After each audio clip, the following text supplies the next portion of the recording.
Aloha, Flow Riders, and welcome to The Flow. It is me, Doc Rock. This week, Katie is out because she is traveling. And today, we're going to talk about this really important subject matter. And we're going to be talking about trends and how trendjacking can kind of backfire. It's almost more important that you do something that's timeless, because timeless, aka evergreen content, just kind of lasts forever. So yeah, it is one of those things where it could be a little bit, I wouldn't say it's dangerous, but you got to be careful of sort of what happens, right? So you'll hear oftentimes that when you're in a pinch, go out and do something sort of thematic or do something trendy. And while it can work, now I won't say that it doesn't work.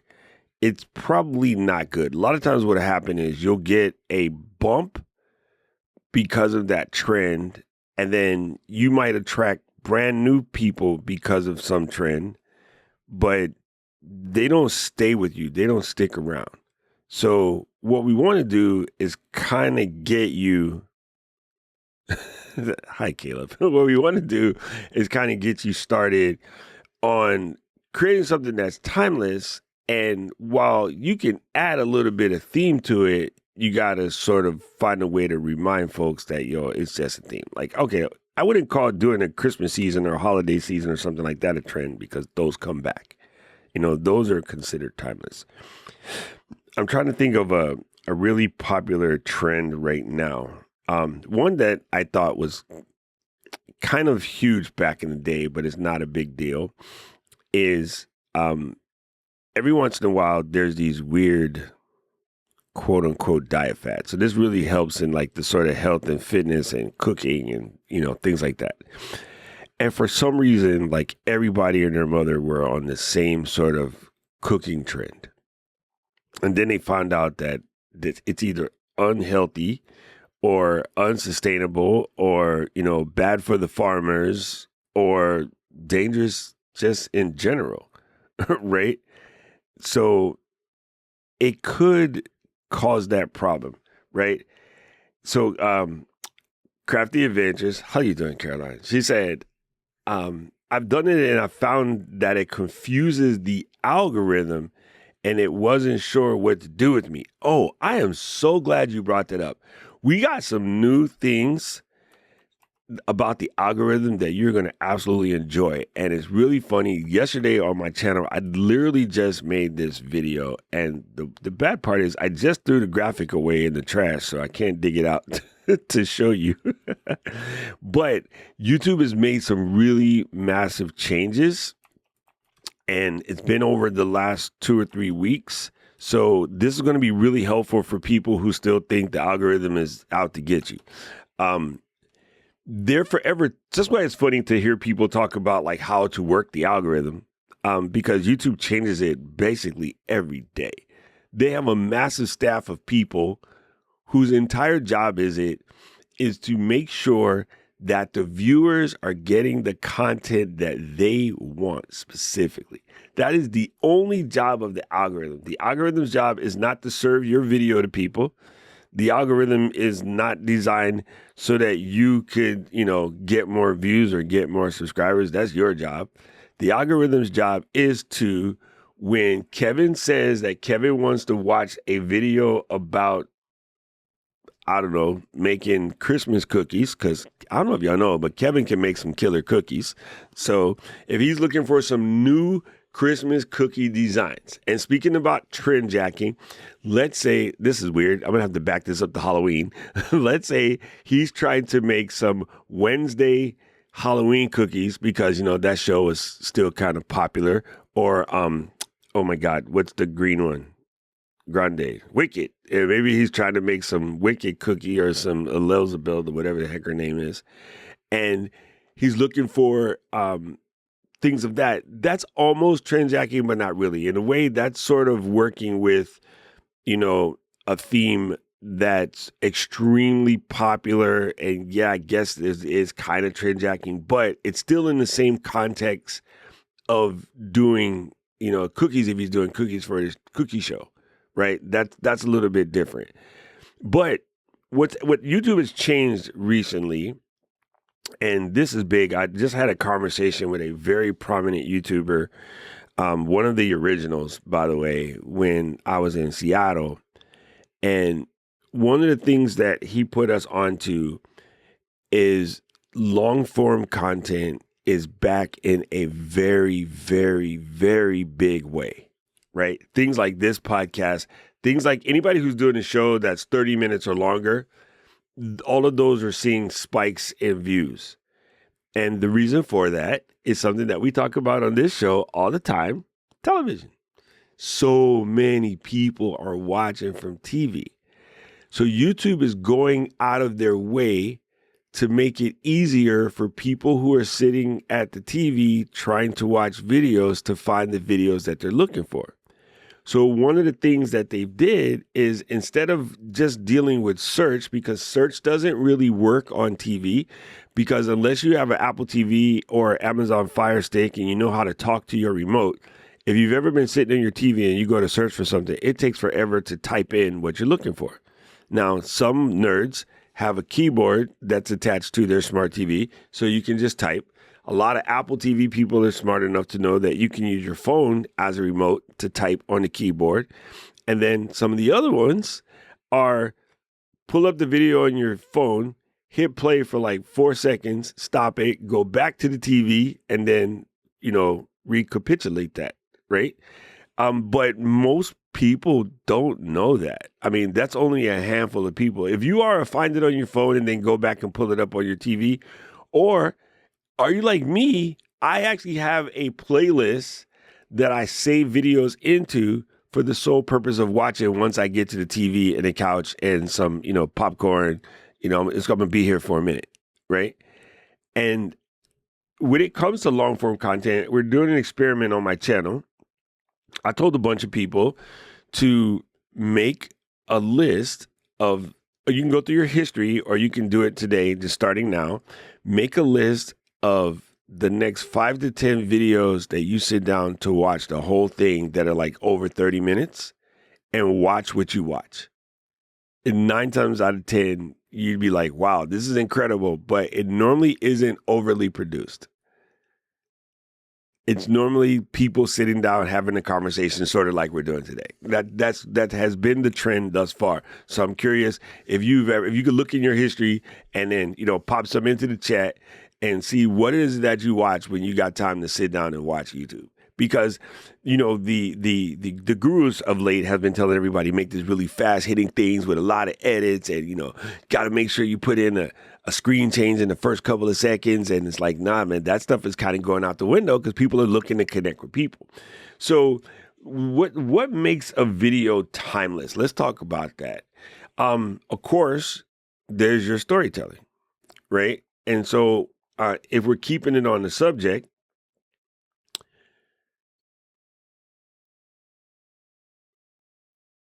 hold on. I saw the question at the same time. I saw the question at the same time I was about to go to the next segment. And so I'm going to pause and go back to the question because it's a good question and it's a valid point to what I was just talking about. So thank you, Analyzing the News, because the question is, do you believe that people are changing, wanting more authentic content due to AI saturation? The answer is yes. AI is nowhere near saturated, but nothing is ever saturated. That terminology, okay, Katie gets mad at me when I say that. Okay, but we're going to lean into this one. The terminology of something being saturated on the internet is victim talk. I'm going to tell you why. YouTube alone, 2.9 billion people.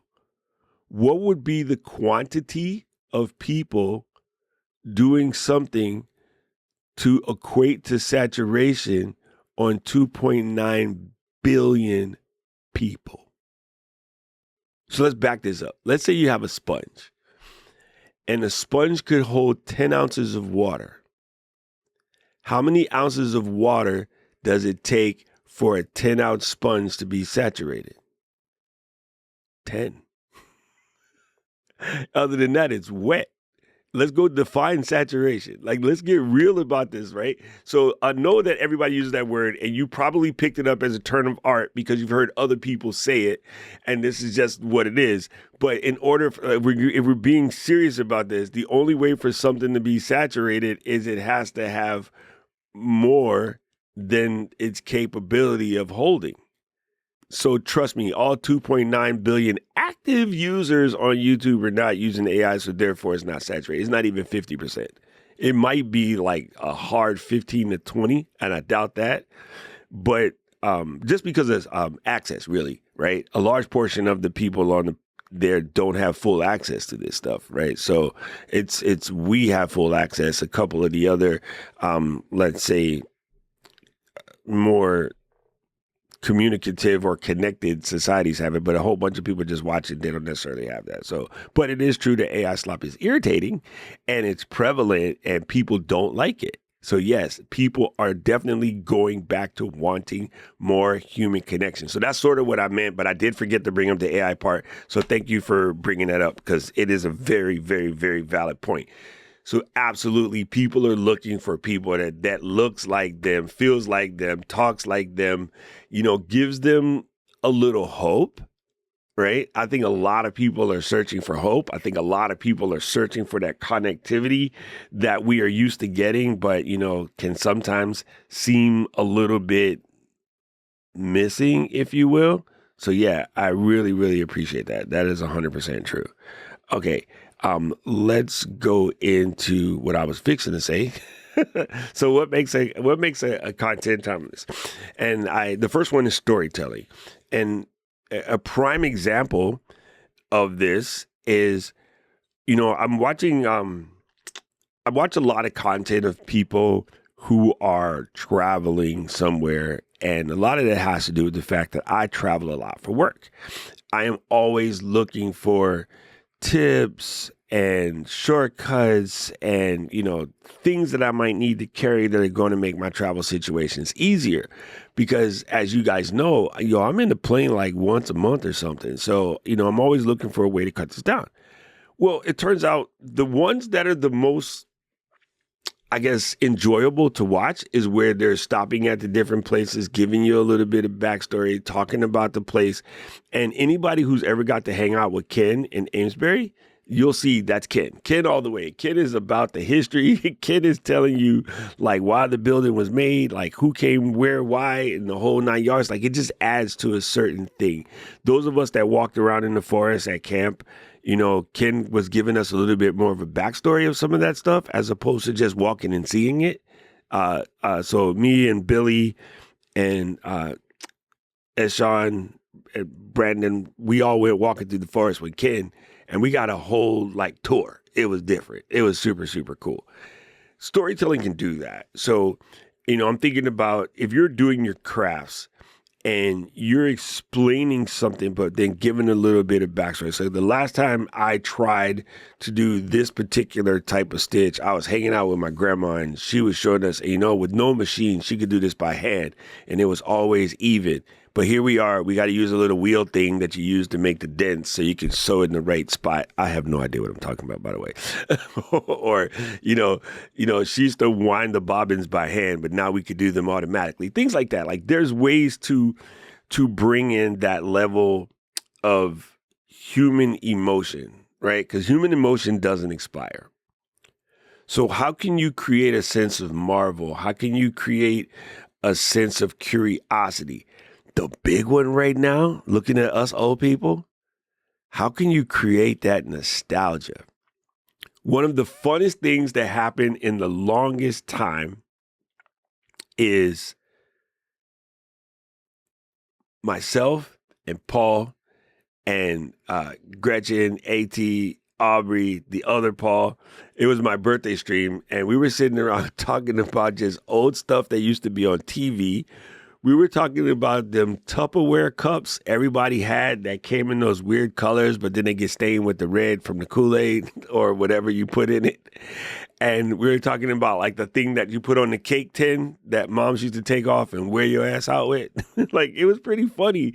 But we went down memory lane. Like, we were coming up with old medicines and commercials and stuff that don't exist anymore. And just the look on everybody's face and the people in the chat were going off as we were bringing back that old school stuff that we all grew up with.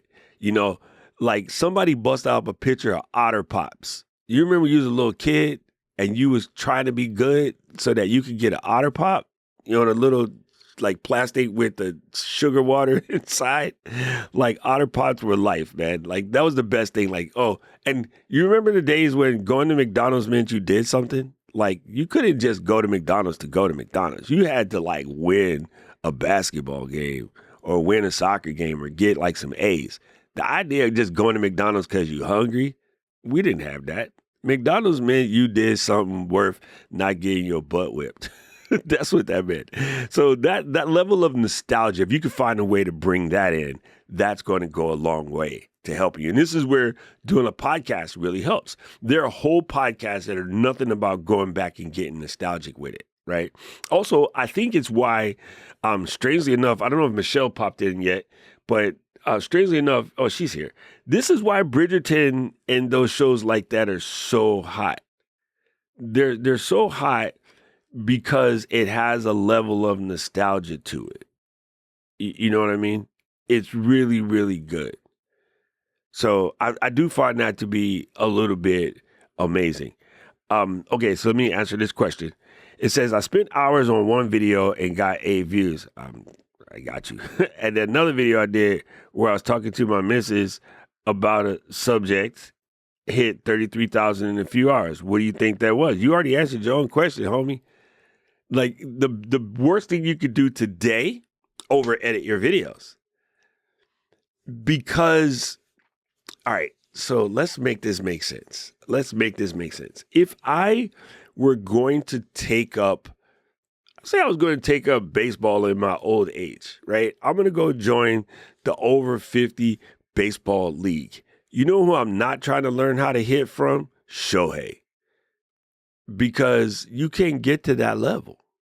Not at where you are in life. If I was going to teach a kid how to play baseball, maybe I would put them on Shohei. Maybe I would take them to his training camp that's in Yokohama. But I'm not myself going to take my old butt over there. I cannot attain that. But I would go to a camp from some 45-year-old dude who's hitting them out of the park. I can catch him. You know what I mean? People want to know that the person that they're watching isn't so far ahead of them, especially older people. We don't need another hero. Most of our heroes turned out to be absolute eggplant emojis. Think about those of us that grew up listening to that prime era of hip hop, right? Like you talking about 96 hip hop.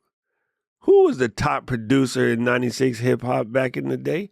I tell you what, he in jail right now like, with some baby oil. Like most of our heroes blew up, turned out to be absolute, I can't say that word on this show. So we're not looking for another hero. We're looking for somebody that, again, reminds us of us, looks like us, sounds like us. Sitting down and having a real deal Holyfield conversation with wifey makes people feel like, yo, fam, I felt that. Okay, I'm new to my ADHD journey. To me, when I was growing up, ADHD just meant, butt whippings. It didn't mean that, you needed some help.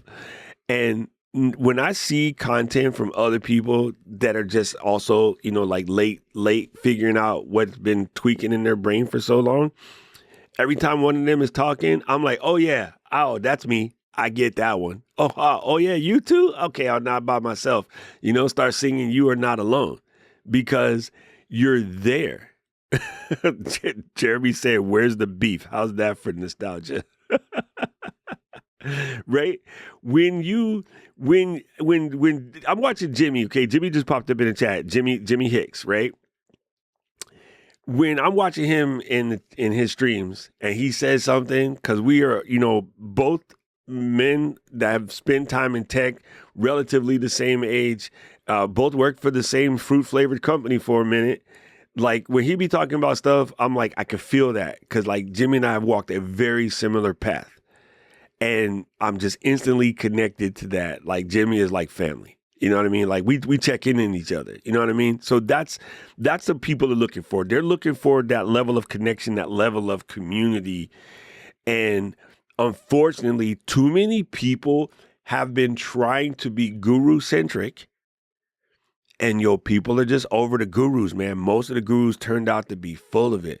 Do you remember not that long ago, a whole bunch of us was sitting around watching Mehmet Oz, and he said took raspberry ketones. Dude, you could not walk into Whole Foods or Walmart or Target without seeing 4 shelves of raspberry ketones. Turns out them joints was BS. Right? Like that dude, he had everybody on everything. He had people like checking the acid levels in their number ones. He had people doing all kind of weird stuff that turned out to not be healthy.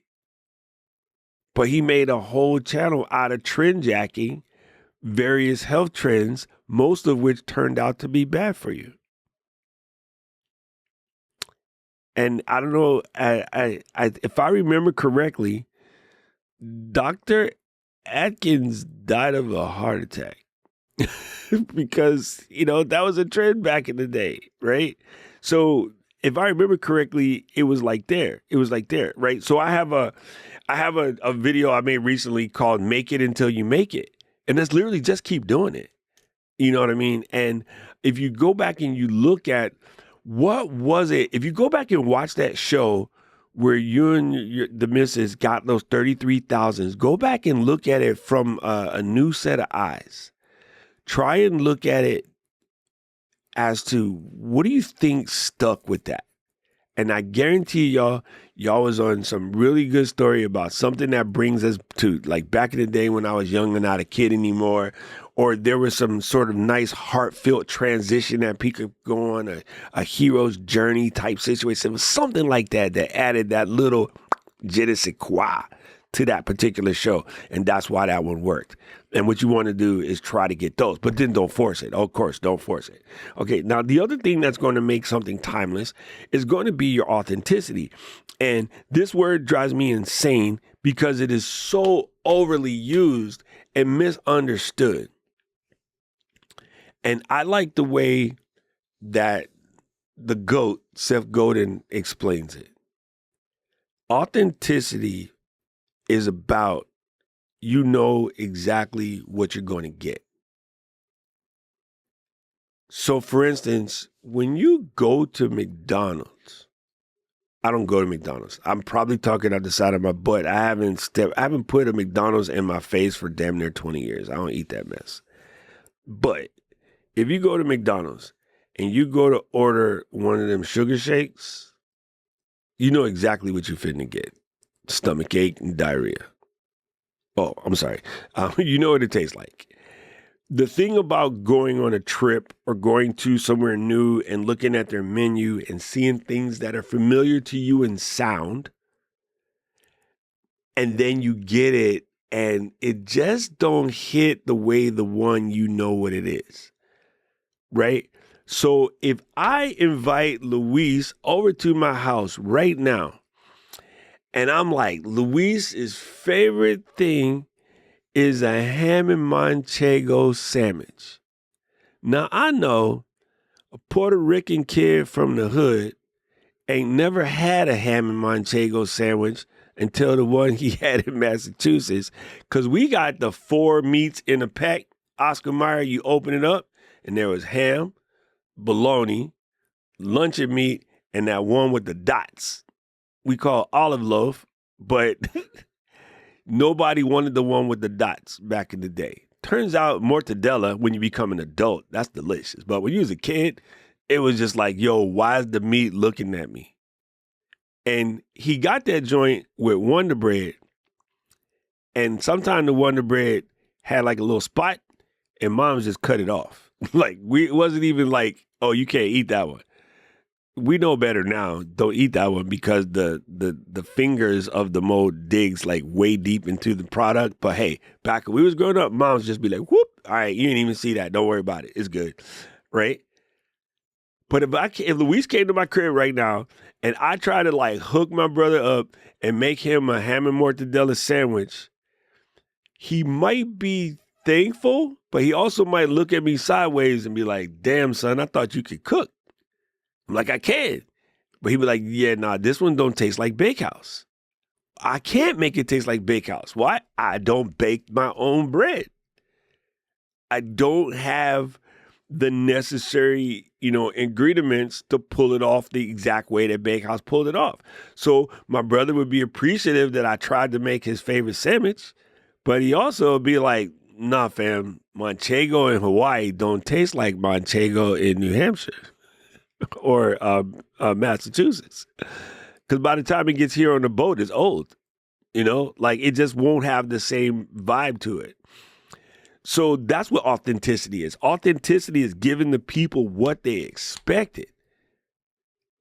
So let's break this down in a nutshell. Here's my favorite personal example of authenticity. And if I recall correctly, Jimmy was there. James was with me. We were in a conference in social media and marketing world. And I remember meeting a creator who I had seen on the television lots, who had like a style and a swag and a little savoir faire. And then when we met this person in person, they couldn't barely complete a sentence because it wasn't scripted. They didn't have the ability to have an authentic conversation with the people that they, inspire with their elegant words because everything was scripted. You see what I'm saying? Those of you guys trying to get the perfect speech, the worst thing that will happen to you is you will get to go somewhere and do that joint in public and you can't do it. Somebody going to catch you at the bar. Okay, Jimmy, we had a lot of drinks, but I remember this. I know that you and Roger bought the last two. After the drinks after that, I don't remember. And I remember riding a scooter home with Kurt, trying to get back to the telly. But we was at the bar enjoying a tasty beverage, some water that soaked in the barrel for a couple of years. And we're having a full conversation. And this person just couldn't be part of the thing. And I think, between Roger, Jimmy, myself, Rebecca from Opus, we were kind of like, that's the same dude from the TV? This is why you don't want to be perfect on camera, because if you can't be perfect in your everyday conversation, you will get sold out. I just bit my tongue. You will get sold out. And if you get sold out, now you have lost all credibility. And it could be like, oh, well, maybe this person just had a bad day. It was COVID time. Maybe they was coming off of sick. Maybe somebody in their family is sick and they worried. Okay, whatever. Okay, cool. Wait till the next meeting. See them like a year later. Nope, same thing. And to this day, if I could pull up one of their videos, they clean, like perfect. The editor in the Philippines make them look like they know what they're talking about. But in reality, they don't know what they're talking about. This is why people who have huge channels on TikTok try to do an event and nobody show up. Because it's not the same. You got, Luis is in the chat. Luis will back me on this. There are people right now. Jeremy's a good example. When the boys are together, we're clowning jokes, we're cracking jokes in the chat. Jeremy's funny as heck, right? But can he do stand-up? No, it's different, bro. You got that funny friend, you got that funny uncle, you got that one cousin that will have you in stitches. That person step on the stage and try to do stand-up and get cabbages thrown at them because it's not the same, right? It's kind of like that. So the big deal is going to be honestly, and we say this all the time, and it's very cliche, is the consistency, fam. If you can give out this very consistent situation, that's what your people are looking for. And what's cool is people like to know that they watched you grow, like they seen you come on a come up. Like people like to feel like they've been there the whole time. That to me is better. That to me is better. I see that Dan's in the chat. Dan's a good example, right? Because we come from the music world. Dude, there's tons of musicians that be mad polished in the studio joint, but you see them live and you're like, whoa, what was that? Right? You'd be like, yo, I definitely been to concerts where I seen the performer and they can't perform, bro. Like they're dope, what we call studio musicians. Like the album is clean, but the show is dookie. Like you don't want to be that person. You don't want to be that person, right? Okay, so think about, here's a question. Here's a question for the chat. If you're watching this on the replay, feel free to drop this in the comment section below.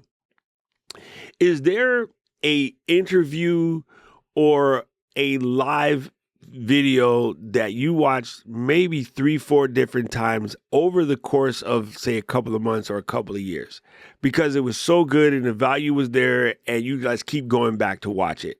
One of my favorite ones that I've definitely watched on multiple occasions was an interview with Bruce Lee from back in the day. And I always go back to that interview because I do, teach some of my students like how to do interviews. And I use this interview as an example because the host was genuinely curious like a little child. Like it literally was one of those just like, really incredible interviews. And I watched that interview over and over again. That's kind of what you want, man. You want to be making something that somebody can come back and watch later. And they come back and watch later, and then, you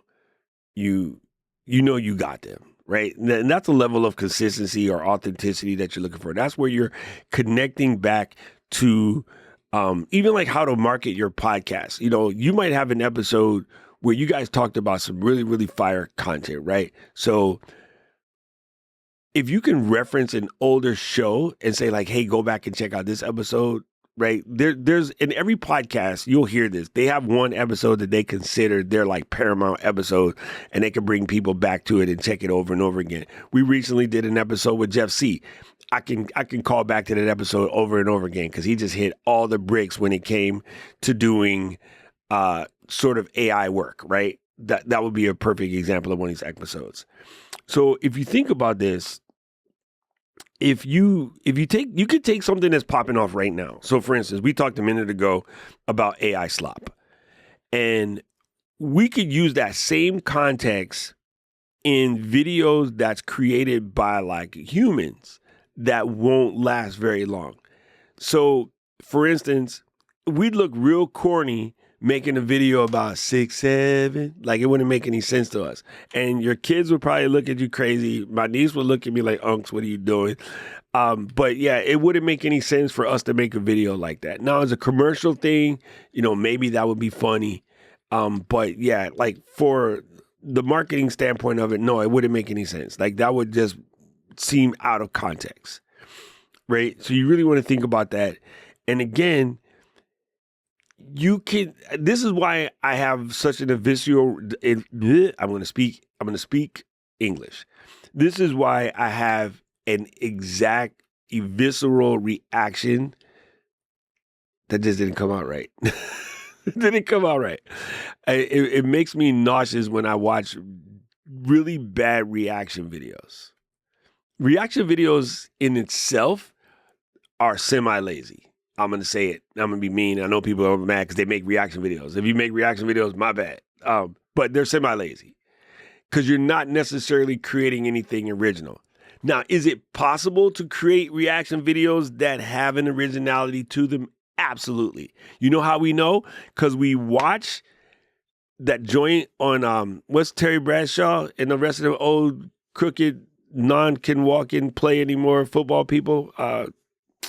The Sunday morning football shows. That's the word I'm looking for. I'm trying to pick up one. Those are basically a live reaction video. They're giving you their, post game. They're telling you what happened in the game. Those are different, right? If you could bring something to the table like that, we know that they work because people watch those, right? But like just watching somebody say something and then saying what you feel about it, I don't know, to me, it's a little bit reductive and a little bit lazy, but there is a way to pull them off. And if they're done right, they're good. But unfortunately, what people saw is somebody do a real good job of doing that. Somebody blew up doing that, and they're like, yo, I could copy this formula and I can blow up the same way. But what a lot of reaction videos lack is, in order to be a good reaction video host, you have to have a large method of depth and insight where you can add something new to the situation, right? So when Game of Thrones were out, and there were the people that were doing the fan theory shows where they're going all off the deep end trying to figure out Brandon Stark and trying to figure out if he is indeed the three-eyed raven, or is he the Night King, or is he, this, that, and the third. Those are good, right? But somebody just goes, look at the scene. Oh, that happened. No, you're just spoiling the show for somebody who ain't seen it yet, right? So there's a way to do that and come out with those. Yes, I do channel evaluations. I'm going to tell you, most people are not ready to have one. So the question from C was, Doc, do you ever do channel evaluations? Yes. You're going to need therapy when I'm done, because I'm going to tell you stuff that you're not going to want to hear. So I can do it. I've done it. People cry, and not my fault. I'm just telling you the actual facts, because YouTube is simple. YouTube is very simple. The biggest problem, and Analyzing News kind of told you this earlier, the biggest problem is people are trying to do stuff to force the engagement. People are trying to do something to force the views. That's not your job. Your only job is deliver value. Make content that hits people right here, bring a little tear, bring a little smile, make them save money, make them save time, helps them out in some way. If your content is serving, you will be fine. If your content is self-serving, you will not be fine. It's the simplest recipe in the planet. If you're doing this because you want people to look at you and go, hey, attaboy, you did it, you're probably going to suffer. But if you're creating content and it can make somebody's life better, oh, you're doing good. Yeah. If you can make somebody's life better, you're doing good. All right, so let's get into this idea of building from value standpoint as opposed to virality. Okay, dude, you cannot, if you pull up videos on the interweb right now about content creation, the how-to, out of the first 20 videos, maybe 8 of them, 10 of them are trying to tell you how to go viral. You absolutely 108% do not want to go viral. You just don't. And I'm going to ask you in the chat, in the replay, what was the most viral video of 2022? I can wait. What was the most viral video of 2021? I can wait. Matter of fact, I'll make it easy for you. What was the most viral video of 2024? I don't see nobody typing in the chat. You know why? Because you don't freaking know. You just don't. Right? You just don't. It's not important, bro. It is a bump. Like, except for a handful of people, they couldn't tell you what the number one song was in 2019. Louise says some girl on TikTok. All right, I'll give you half the points. But nobody knows, bro. Nobody knows. It is not important. And the people who are teaching you this stuff, they're smart, dude. They're good business people.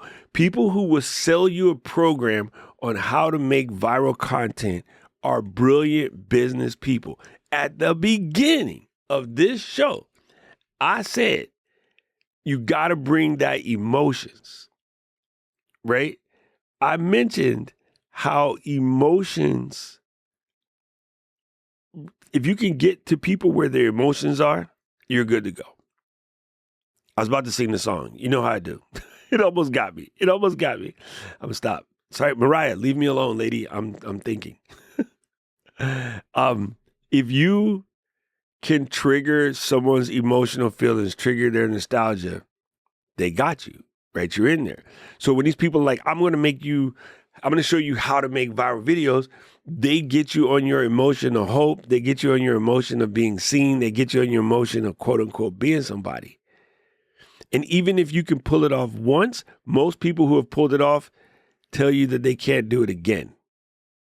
Like it is an X. The fact that today, the company that sells the frog suit is sold out of frog suits, they couldn't have planned that.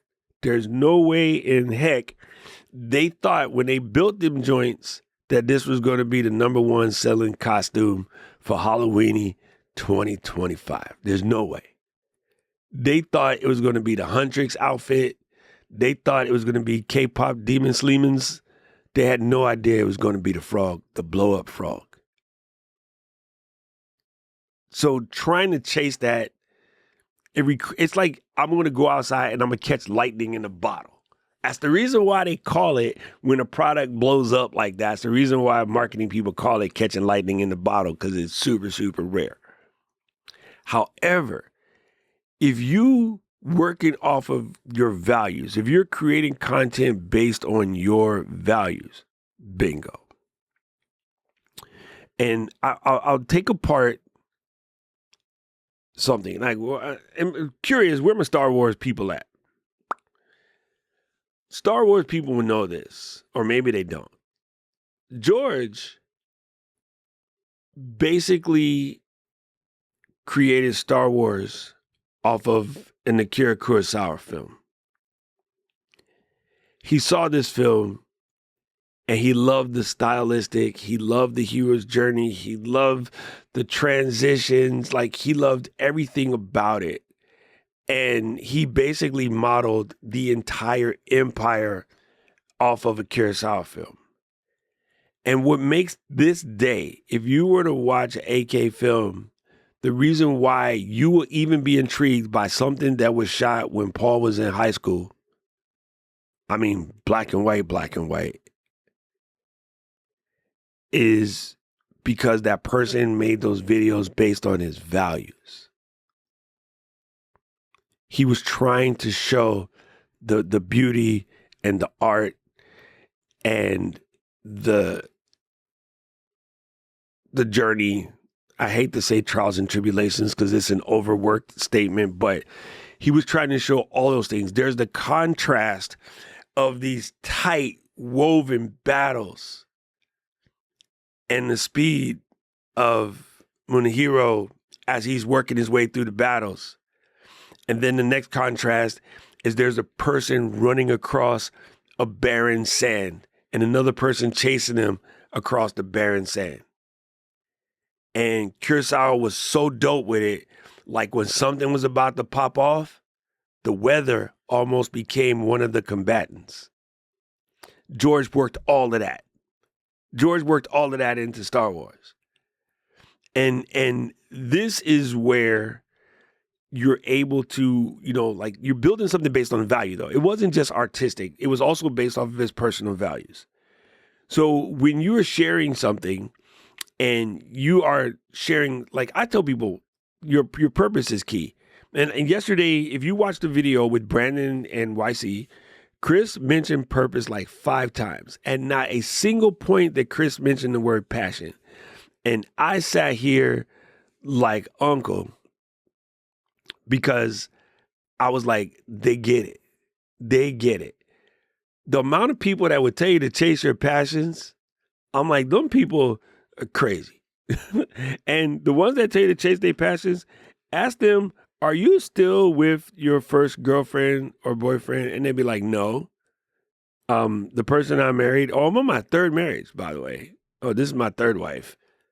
And it's like, then why are you telling people to chase passions? Because they're fleeting. They disappear. They go away. You don't stand on them. But on purpose is the modern or the older equivalent of standing on business. Like, this is my purpose. I know exactly what I'm going for, what I'm trying to do, and where people are, what I'm trying to serve. Like, that's what that's all about. So if you can bring that level of stuff to your content, figure out how you can work it in, right? If you are still unfamiliar, and I get it, if you're still unfamiliar, grab your little phone, put on the Chat GPT voice, and ask Juniper or whoever you have it set for, ask them to interview you to help you dig deeper into what your purpose is.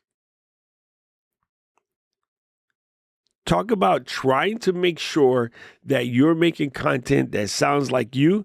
I just legit made this video on how to get the AI to take your idea, but then interview you about that idea so that you could create the content based off your ideas, not exactly what the AI said. Because if you make the content directly off the AI content, it's going to sound like AI slop. So here's a good question. I got 2 questions. I'll do yours first because you're on the subject. What does passion mean to you, and how do you personally tap into it? I don't. Passion ain't nothing to do with it. Passion to me is a fruit. I live in Hawaii. Them son bitches is delicious. It don't mean nothing. I don't work on passion at all. Passion is fleeting, right? Like, I am right now crazy, irritated, mad. Raiders is trash right now. It's killing me. It's hurting my soul. So you know what I'm waiting for? I'm waiting for the Celtics to jump off in the regular season so I can go back to watching my team win. A couple months back, if you asked me what I was passionate about, I was passionate about the Red Sox making it to the playoffs again. Nope, didn't happen. So, you know what I'm saying? Like, you know, you can tell passion is fleeting. We go through that with our sports, if you're into that, right? We go through that with our music, if you're into that. I might be hardcore hip hop this week, but I'll be all about jazz next week. And then I'll get into my classic era. You know, that's why kids like to talk about they in their whatever season. Passion is BS, dog. Passion is BS. You all, like, back before you met your missus, there was another person you ain't allowed to talk about no more, but you and Stacy was hot and heavy. Everybody thought y'all was perfect till y'all woke. Passion is BS. Purpose is real. Purpose is real.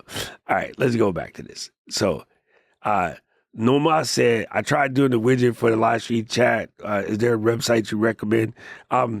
I can't really get into that in the Flow podcast because that's not what this podcast is for, but we got tons of videos on how to do it. Just go to the Ecamm channel and search Ecamm and widget. That's it. Like, there's tons. There's legit tons. But yeah, I also don't put the chat on the screen because that's asking for danger. YouTube doesn't like that very well. So, but yeah, you do you. If you like that, knock yourself out. I don't recommend it. It's a very dangerous situation. It can get your channel banned. I've watched channels of 80,000 subscribers taken off the air because somebody said something stupid in the on-screen chat. And it wasn't them. It was a viewer. It was a bot. And they still got their channel banned. So yeah, it's not really worth it. You have to know your audience really, really well. Okay, so the last thing is think about ways that you can build evergreen content. And again, this is one of those ones where AI is really good for helping you brainstorm. I think what people do is, I've done it. A matter of fact, I've even showed you how to do it. People use AI to be like, yo, give me the next 10 topics for this video. And it will give you that. And then you go try to run that because those are good topic ideas. But those ideas might not mean anything to you directly. What you want to say is, okay, we're going to go through a process. I want you to ask me a bunch of questions to see what's top of mind to me about this particular subject. And it will ask you the question. This is why voice works better than typing. Okay, so it's going to ask you a bunch of questions. It's like, okay, now formulate those into a list, and then let's pluck these off one by one, and let's go deeper. And so it's going to be like, okay, so you want to talk about how, I'm going to use Analyzing News's question again. You want to talk, we'll make a video about how people are getting tired of the pointless AI videos, and they're looking for more connectivity. Help me dive into this episode a little deeper. So interview me questions to make sure you're getting my viewpoint, my feelings, my understandings, and then see if we can together come up with a solution that we can offer the people, and then some advice that's going to allow them to take some action and take away, so it doesn't just turn into a bitch session. Juniper's like, bet, I got you. Here's your first question. What specifically about AI do you feel is starting to get on people's nerves? And I'm like, I don't know about people, but if me and Paul hear that one dude, be like, this man's a genius, we want to throw the phone across the room. I just made Paul flinch just now. Paul was like, ugh, because he heard that voice, because, yo, that one drives me nuts. And me and Paul are on the same page about that one. This guy's a genius. Look at him. He put flour in a flower pot. Okay, look, this man drilled a hole in a water bottle and squeezed water out. What? You guys see these? You guys see these on TikTok and IG? It's starting to leak into YouTube right now. Oh my God, kills me. This person didn't have a pair of pliers, so they put a nail in a screw and some duct tape, and they twirled it, and a screw came out. And it's like, no, I didn't. Shut up. Anyway, so yeah, it's kind of like this, right? It's kind of like this. And if you can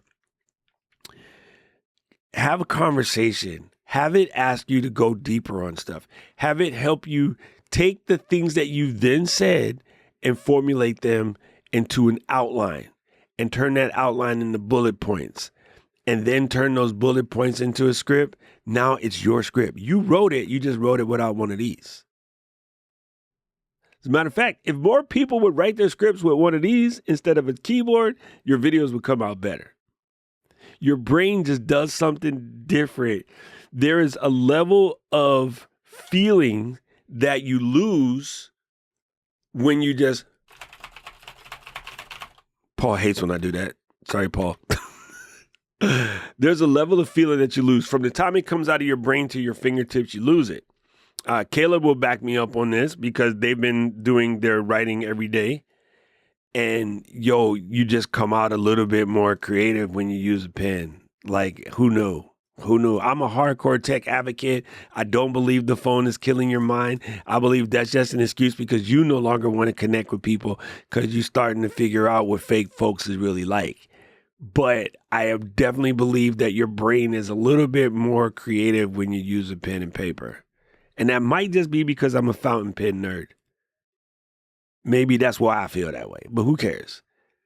Have a conversation with your bot. Have a real deal conversation with your bot. Have it help it pull the best in you out instead of you trying to pull the best out of it. What everybody says is, this is how you get your prompts. I said it. I'm guilty. I am guilty. Take me to jail tomorrow. I have told you how to get the best prompts out of your bot. I am asking you right now to stand up like Ludacris and flip the switch and ask the bot how to get the best out of you.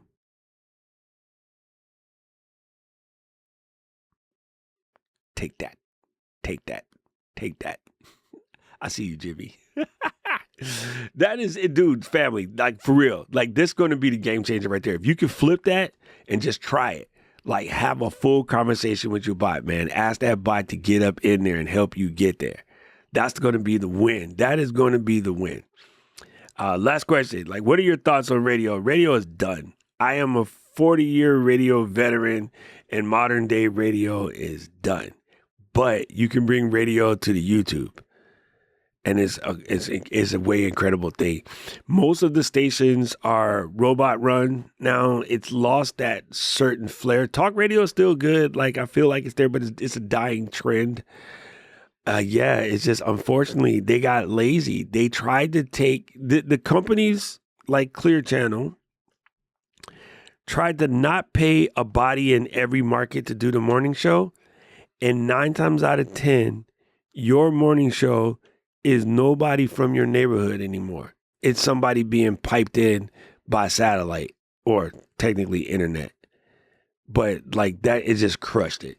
And as a person who was a long year, 4-decade radio jock, it pains me. It pains me because radio was the bomb, dude. It was a level of connectivity with strangers that, yeah, kind of the internet helped carry it, but it wasn't just the internet that crushed it. Because I was in 96 trying to tell my stations why we need to do our stations live on the internet instead of just over the terrestrial waves, and they fought me. They fought me like crazy. So my brother and I, we built our own underground radio station with the old PC and a whole bunch of K-pop songs. And we were ice streaming for years when the only way to listen to ice stream was Real Player and Winamp. That's how old it is, but podcasts eventually came what Icecast and Shoutcast were. Podcast is basically Icecast and Shoutcast fixed up. So yeah, I was into this joint long before it became called the podcast. Yeah, super cool stuff. Anyway, gang, that wraps it up for this show. I hope we was able to help you figure out like how to just dig deeper. Don't ever be slapped in the face by a video that didn't pop off the way you thought it was. That's just an opportunity for you to take some learnings, go back and try it again. But not doing it, actually, the number one thing that's probably slowing down growth is too much time between videos, because it gives you too much time to fester and try to change more than one thing at a time. If you can stick to keep creating, change one thing at a time, get 1% better each time, learn from your mistakes, and keep taking swings, you're going to be good. You cannot hit 100 free throws with 55 shots. You might be able to hit 100 free throws with 1,000 shots. That makes you a 10% shooter, but you still hit it.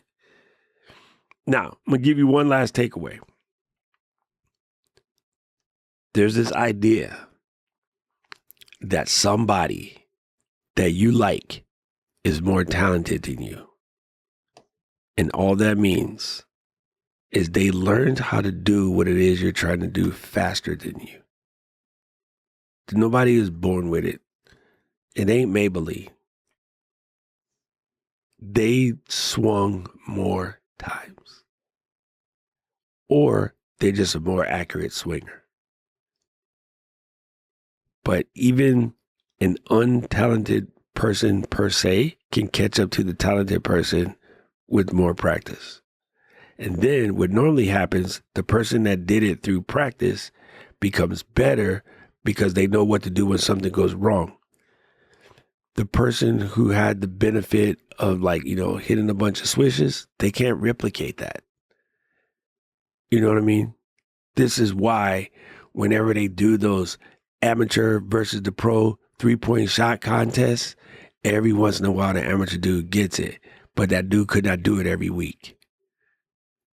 Whereas somebody like Steph, automatic. JT, automatic. White, automatic. Brown, automatic. You know what I'm saying? Like Luka, automatic.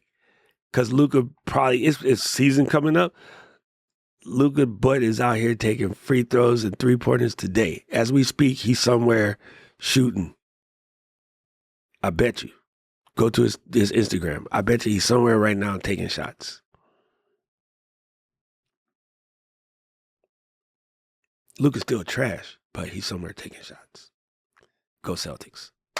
This show and every version of The Flow is brought to you by Shure microphones. Yes, it's Shure microphones. We love them. They are one of our favorite people to work with. And if you want to put 100 years of knowledge into your game that will make you sound that much better, then look no further than the Shure microphones. They will put you on game. So if you want to find out more, go to Shure.com and tell them that Ecamm sent you. If you want to find out more about The Flow, you can find us at flow.ecamm.com. That's FLOW.ecamm.com. This will connect it to your favorite podcast catcher. Of course, we're here on YouTube. The recording is on Tuesdays. The live replay is a week later. And you can leave us questions there. You can leave us review there. You can apply to be a guest, the whole 9 yards.